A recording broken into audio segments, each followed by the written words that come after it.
Oh, need to get closer. Welcome, everyone. My name is Ash Barber. I'm the chair of this year's conference board and also an academic librarian and the senior coordinator of the OER Collective at the Council of Australasian University Librarians.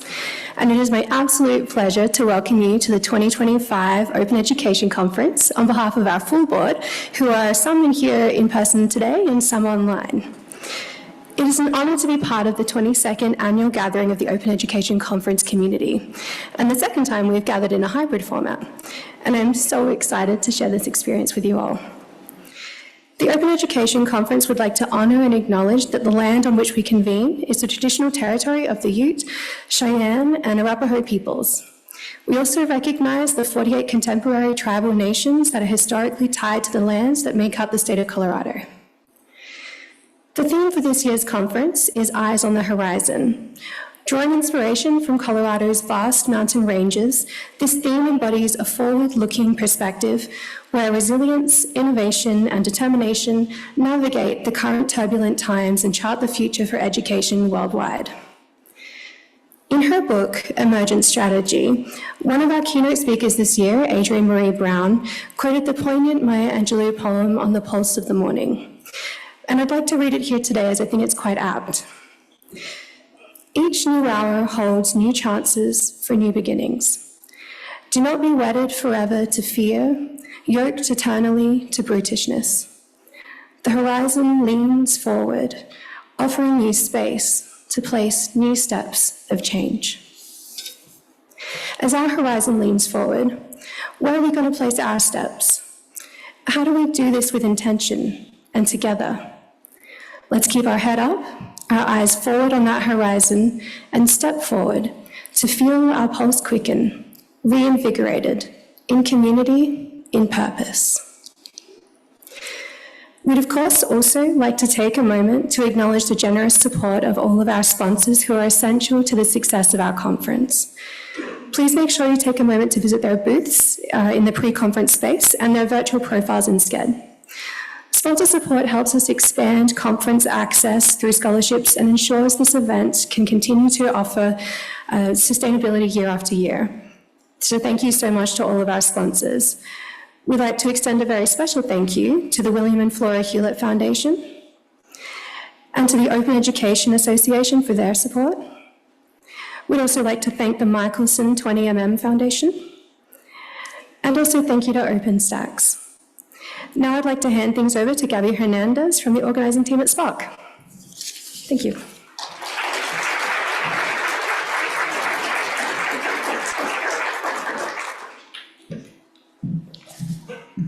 Thank you so much, Ash. Hi, everybody. Thank you so much for coming and welcome to the Open Education 2025 conference. We would like to take some time to learn more about y'all and where everyone is joining us from today. So we're going to be using a platform called Mentimeter. So for the next part of this presentation, if you are in person, of course, feel free to use the QR codes that are on the screen. If you are joining us virtually, you can use the QR code as well as going to menti.com and use the code 266-41098.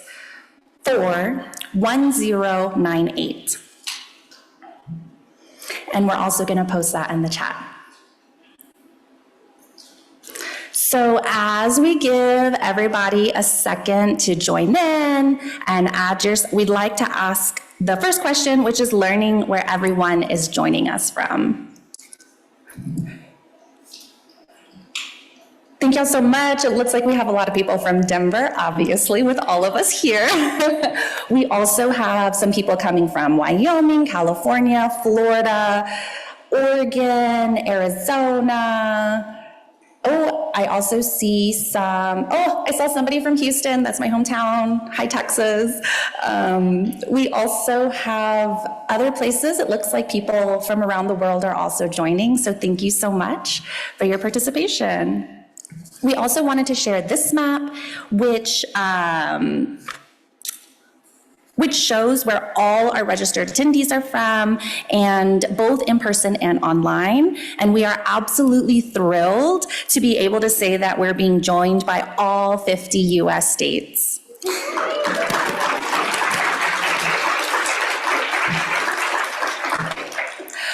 Also, really amazing news to hear. We are also joined by 62 countries worldwide, as you can see on the map, which is also extremely amazing.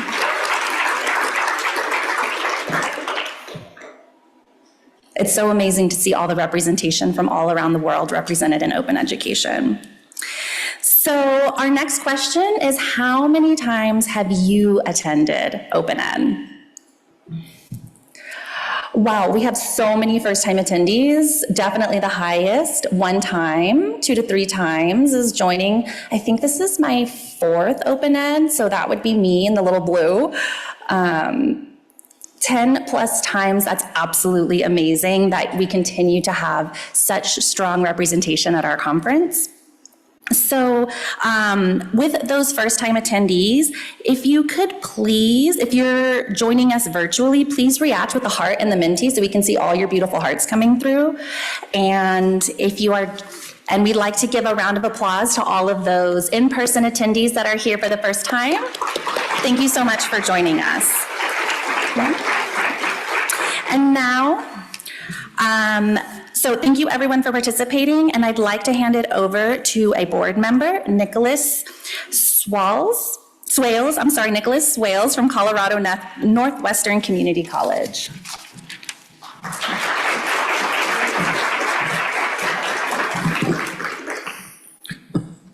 Thank you, Gabby.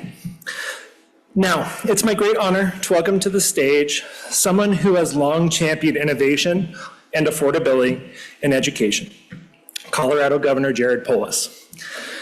Governor Polis is a longtime champion for education. He got his start in public service on the State Board of Education and founded several charter schools for at-risk youth and served as superintendent of one of them, the New America School. As governor, Polis has continued to make historic investments to ensure every student can thrive.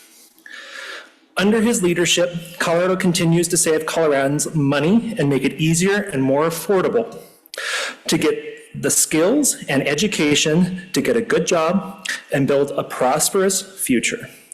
Governor Polis is a champion for innovative pathways that empower students and schools to succeed. Please join me in welcoming education champion, Governor Jared Polis. Thank you. Good to see you. Well, we are thrilled to welcome you to beautiful Colorado for the Open Education Conference. Hope that in addition to a very productive conference where you can find ways to save students and families money on textbooks, I hope you also get out to explore our state, our beautiful outdoors. Yes, Rocky Mountain National Park is open despite the federal shutdown. And we already have skiing at 2 of our mountain resorts are open. So hope you get to enjoy some of that.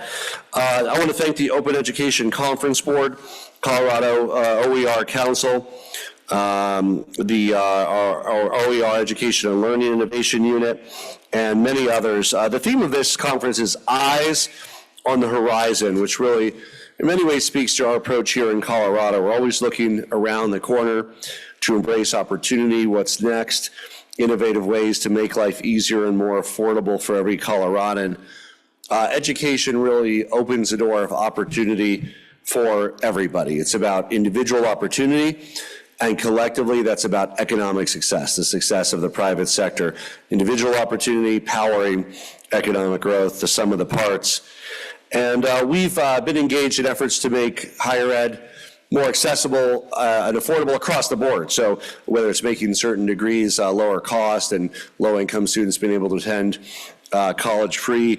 But one of the areas that I focus on really since my time in Congress, because it's one of the lowest hanging fruit in many ways, is how do we eliminate textbook costs? Because once you've figured out the other stuff, and whether you're using Pell or student loans, or you've gotten the tuition down, or they're getting scholarships, boom, all of a sudden it's another $900 a semester, $1,200 a semester, whatever it is, just on textbook costs, not going to provide direct educational services.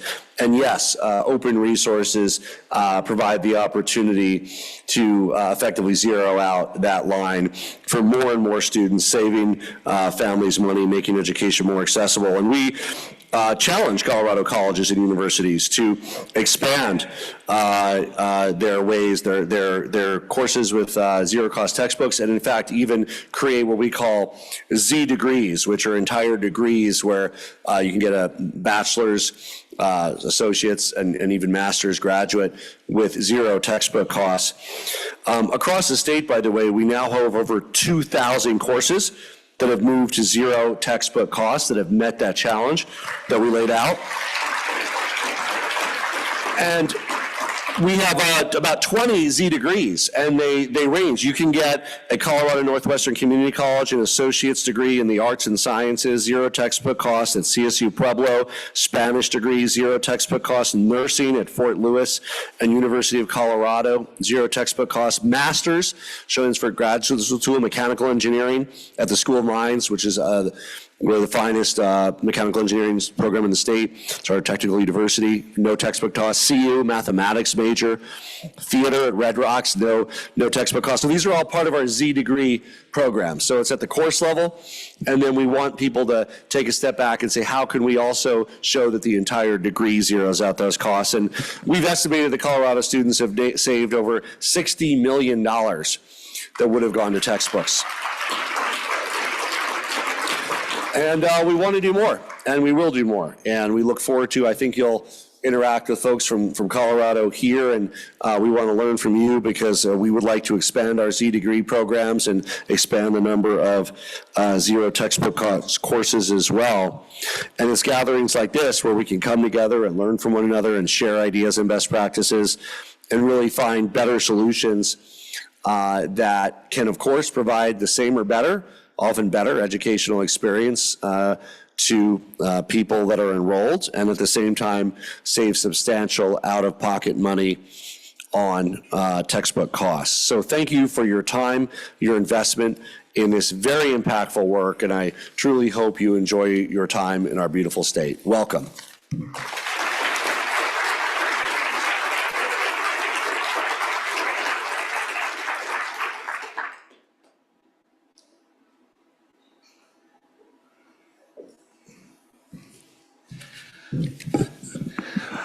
Well, thank you, Governor Polis.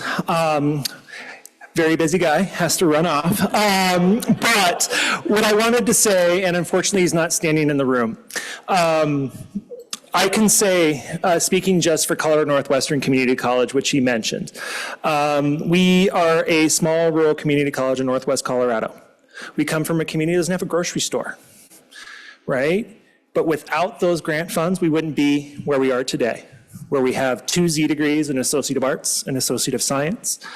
And it is the support of the governor and the support of our state legislature that we will continue the great work in Colorado, not just today, but next year and the years to come.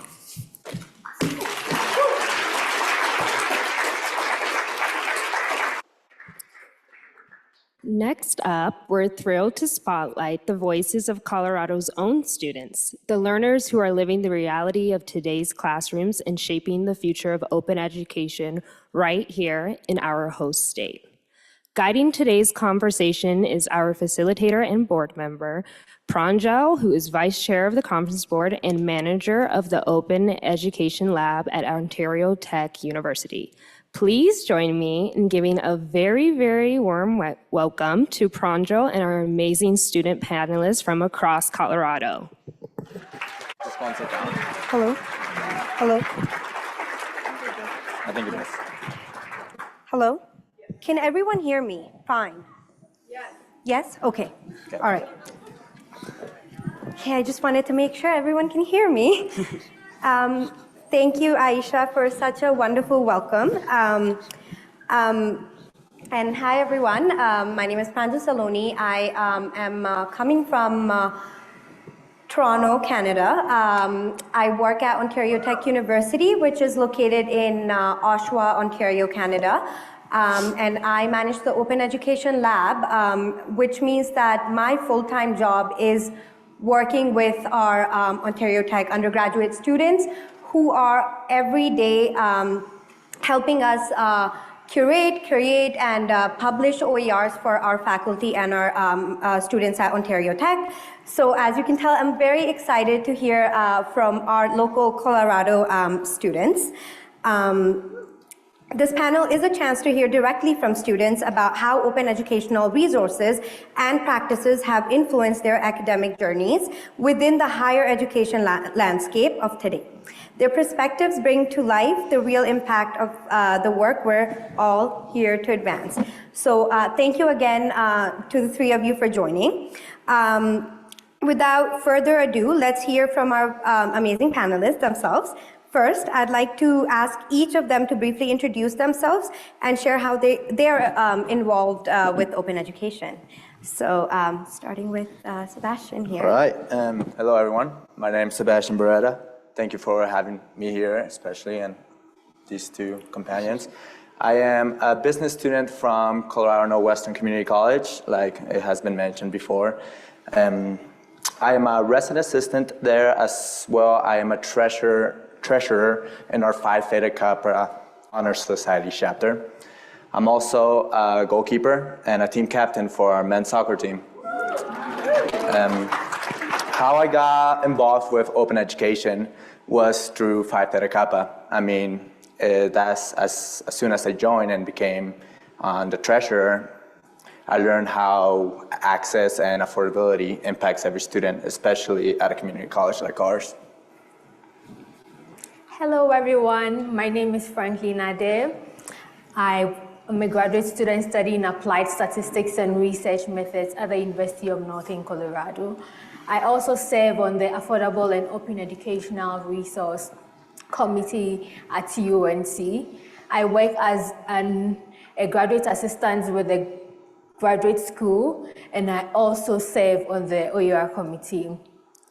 I am an international student from Ghana, and I believe strongly that open education isn't only about free textbooks, but also it's about how we students get to bring up our ideas to support the faculty in building open education. And I'm so happy to be on the panel today.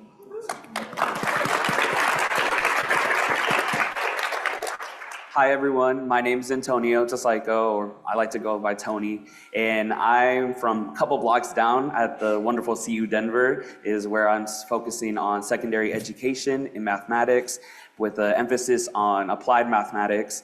And I'm lucky enough to be here today just to immerse myself with the other panelists and talk about open education, because I see both ends of the spectrum as a learner and as an educator. So it's very important to me. And I work at the university as an LA, which is an amazing role for students to immerse themselves into an education role at the university. And also devoted my time at the Aurora Public School District as a student teacher. And yeah, just really happy to be here. Thanks.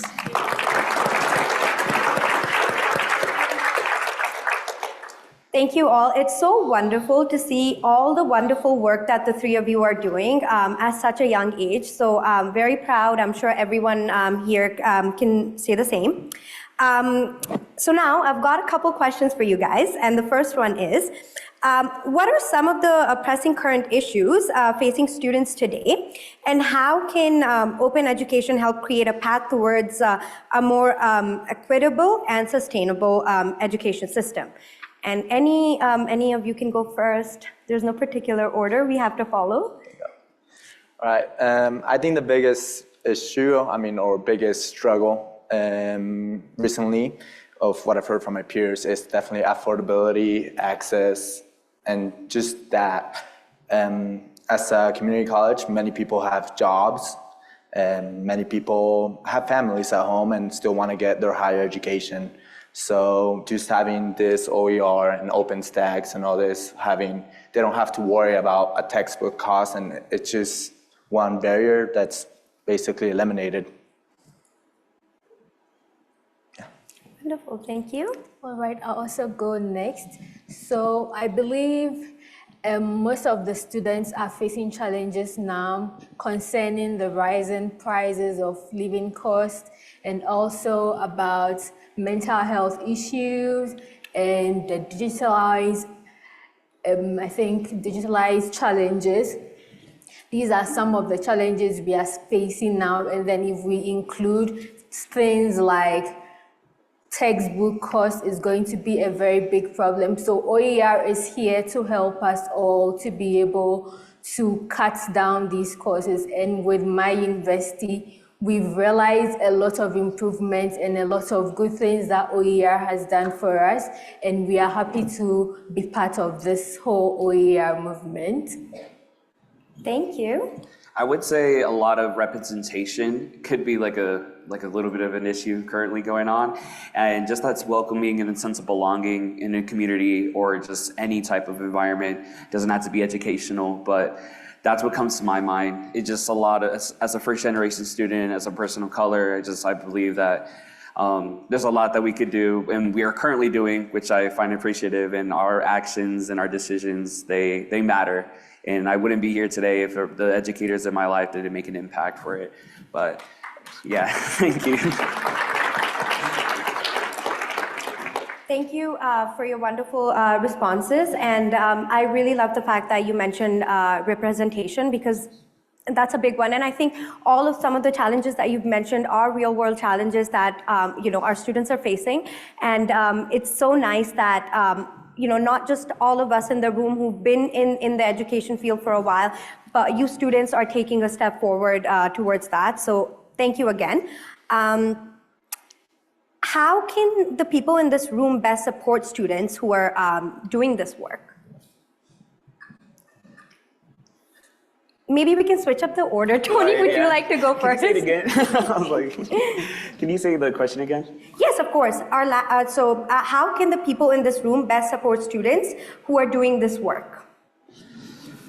I would just say, please continue to be authentic. Like a lot of today, we're just more accustomed to like systems, or don't get me started on AI, but there's a lot of resources that we like to get comfortable with, and the sources similar to AI, they kind of remove that authenticity that us educators bring to the table or to the classroom. And I feel like if we present ourselves in authentic ways that make our students interested in subjects or just have that passion for education in general, I believe that would make us make students more passionate about being in education and being in school. So yeah. Thank you. Okay, I think everyone here, including the librarians, the faculty, everyone involved, we students would like to be part of everything you are creating with OER. So whenever you are creating, we would like to be on board so that we'll be part of what we are learning. Secondly, I think we would also like to be recognized when we get involved in all of these. And then lastly, I would say that we would want OER to be global with the perspective of coming from Ghana. Would like OER to collaborate with other regions so that OER wouldn't be for only one particular region, but for all. Thank you. Thank you, Franklina. That was great. Both of you mentioned a couple of things that I do want to talk a little bit more about, but especially you mentioning, not sticking to one region is a big one. I think OERs are all about, sharing it with the rest of the world. So thank you again. That was a great point. And Sebastian. I would say, to add to what both my teammates have said, I think the biggest thing is working as a team, right? I mean, I am involved in sports quite a bit, so you could see the higher education people as a coach and students as players, right? Which I believe it's a good way to go about it. I say, I think what defines a good coach is being open to what the players, students, feedback is and what they want to see and what they want to shape this into. So yeah, I would say that's the biggest thing, as well as, I lost my train of thought, sorry. When us students, I believe, if we have an input in something and we see that we are making a change or affecting an environment for the better, I think that just is a motivation for us students to keep putting that effort, keep putting that input, and keep being involved in stuff like this and just having our voice be heard. Yeah. Thank you. I love the comparison you've made with sports and what we do here. I think it was Franklina, you had also mentioned, I think, and you too, both of you, around the lines of, working as a team and keeping our perspectives in mind. And I think that's such a great point, because a lot of times we do such great work and we do it for our students. And sometimes we forget that student voices also matter. So just keeping that in mind, I think moving forward would be great. Tony, you had also mentioned AI at some point. So I've got one leading question with that. As students, of course, as faculties and librarians, we see AI, with a different lens. But as students, how do you think AI fits with the OER movement, and how can we, I guess, benefit from AI when it comes to the curation, creation, and publications of OERs? Yeah, I would say AI can be a funny resource. It just depends on how well we're using it and just the intentions behind it. I wouldn't necessarily try to rely too much on AI just because there's like issues with accuracy, there's data, there's the privacy, security reasons. But with the free source, like we look at Gemini, ChatGPT, other resources that are free, they do offer a little bit of help for students that I would say is beneficial for either studying, getting like note cards really quickly, doing a plan, something really quick and simple, but we also don't want to steer away from that too much, in my opinion, because it just kind of hurts. It doesn't necessarily benefit them in the long run. Yeah, I love that. Thank you. Obviously, in my opinion, this AI and whole situation, ChatGPT, and like he has mentioned, it's a very, very new thing, right? It can be used for pretty good stuff. I mean, learning and creativity-wise, it can be pretty impactful. But in the same way, if you look at the other end, it's just so, to an extent, so easy to use, and some students do feel like it's just pretty easy to use, so they just go ahead and kind of become lazy with it. But in the end, it's just like any other source. If you're trying to find a primary or secondary source, you have to put a pretty good amount of time and research into it just to make sure it is pretty credible. Yeah, I think that's a great point. Thank you, Sebastian. So when it comes to AI, it has its good parts and then it has its bad parts. So mostly with the good parts, we're all enjoying what ChatGPT and other resources are providing for us.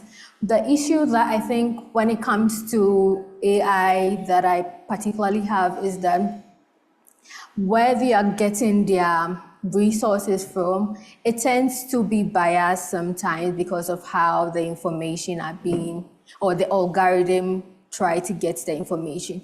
And also with how it works, I believe, trying to remember something. With ChatGPT, with all the information that it gives us, we would want to also know where the information is coming from. When we compare that with open educational resources, which is free, that we are getting all this information, we know who and how these resources are being made. Would also like to be involved in how these resources are being generated so that it doesn't tend to be biased or any other thing. Thank you. That's wonderful. And I think all of you brought out a great point that AI is there, it exists. We can't really get rid of it. So why not utilize it for our benefits and not, just be smart about it. I'd like to take some time to call in our virtual participants to see if they've got any questions for the students. All right, so we have a couple questions online in Zoom. So one question we have is from Amanda Gray, who said, it's wonderful how active you guys all are, but how do we reach students who are disengaged or focused on their studies, busy with school, working, or are just overwhelmed?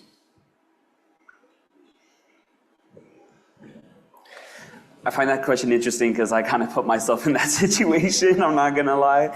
I'm currently doing a lot at the moment, even though I'm only enrolled in 3 classes as an undergraduate at CU Denver.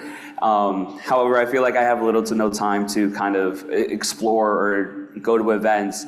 However, I'm here today. Like, I still have time for this, and I'm very thankful. But if there's one thing that I realized that helped me be here today was make connections with those that have like the same passion as you. If it weren't for my passion for education and as well as mathematics, I wouldn't have the opportunity to talk about OER and discuss it with one of my professors, the tenure professors at CU Denver, and he elaborated on how it doesn't have to be a full devotion. It can be a hobby for some, but it could just be a little thing, just a couple hours a week or maybe a month, but as long as you stay devoted to at least one thing, then you can carry that out. And I would just like to emphasize how much connections can get you. But yeah. I love that answer. Thank you. Is there anything you'd like to add on to? I'll add a bit. Obviously, as students, I would tend to be pretty busy and all this and that, but I feel like motivation is something that is very interpersonal, right? It's hard to motivate someone else, but I think what everybody does enjoy is just hobbies. Everybody has hobbies, everybody has passion for something, and if you're able to find that out and find what they're passionate for, I think it's pretty easy to get someone to enroll, right? Especially for many people, as they tend to be open-minded about topics, they will get out there and make connections, network, and I think it's just get the right passion and they'll reach out. All right, so as all of my colleagues have said about passion and then being dedicated to something, I'd also add that you'd have to also learn how to manage your time and then know how to draw your schedules to be able to fit in other things. If you are not passionate about it, you probably wouldn't want to do anything about it, and then don't put that on yourself. Just follow what you are passionate about and then create time for it, and I believe you'll be able to do it. Awesome. I love that. I think, you're all right. I think at the end of the day, if you're passionate about something, you're going to find the time for it, right? So amazing. I believe we had a couple more questions from our virtual audience. Next question we have is, how can we better include the student's perspective and student voices as we create OER/ZTC content?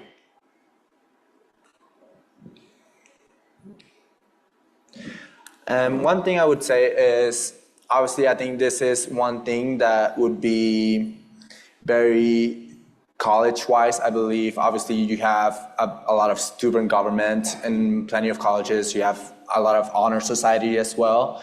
So I think the best thing to do is have those students who do want to be involved and do want to reach out and make an impact and have an impact in these sort of things, reach out to their honor society, their student government, and as they pitch out ideas, put stuff out there, I think the higher ups within that community college, that university, can then put a pretty good idea to OpenStack's OER and higher education as well. Great, thank you. So I would say that with that, I have a professor who would ask for feedback with their open resources. Then the feedback we give back to them, they are able to work around it, around what we have given them. So whatever they are providing for us is what we are happy to learn from, and then we see ourselves in what we are learning. So I think that is a way, the feedback is a very good way that you can get the voices of the students in OpenEd too. Yeah, I like what you said because a lot that goes into it is what are our peers or our higher ups thinking of ourselves, like in the sense of enriching their voices. I think that's very important for us as educators, as faculty, as librarians, as adults in general. We should be able to encourage students, children, and all types of people to encourage them to branch out and have their voices heard and kind of be passionate about something so important such as education, or if it's government, or if it's other resources or topics that they find interesting. I feel like that's very important. And yeah, just making sure we're an advocate for our students so they can be advocates for us. I would love that. Yeah, I love that. I think, again, you guys do such great job, and even if we take a little part of what you do and incorporate that into our OERs, it can bring a great impact. At Ontario Tech, we take student assignments, we create them into OERs, and that's worked really well for us as well. Do we have more virtual questions? If not, then maybe we can get to some in-person questions. So we are at time, but I do have one last takeaway question. If there is one thing you want the audience to walk away with from this conversation, what would it be?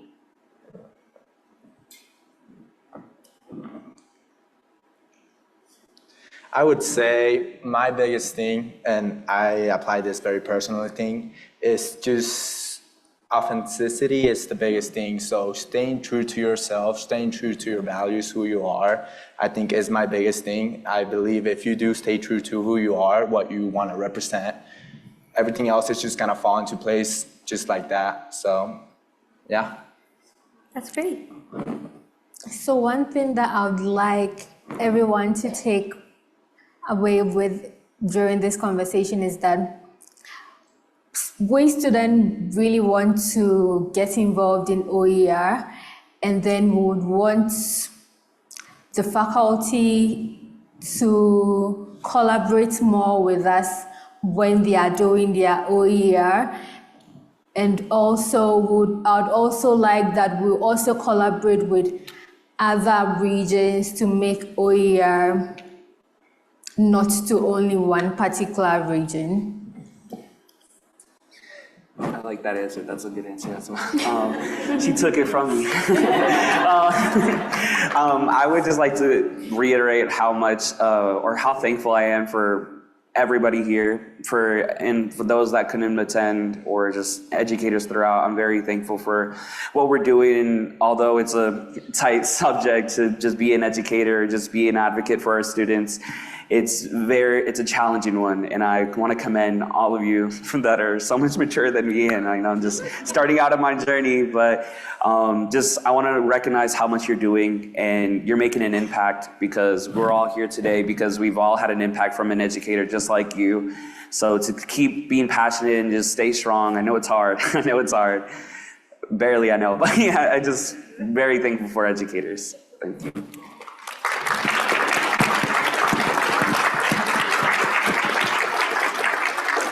All right, well, thank you, everyone. Thank you again. That's all the time we have for today. Can we again get a round of applause for these fantastic student leaders?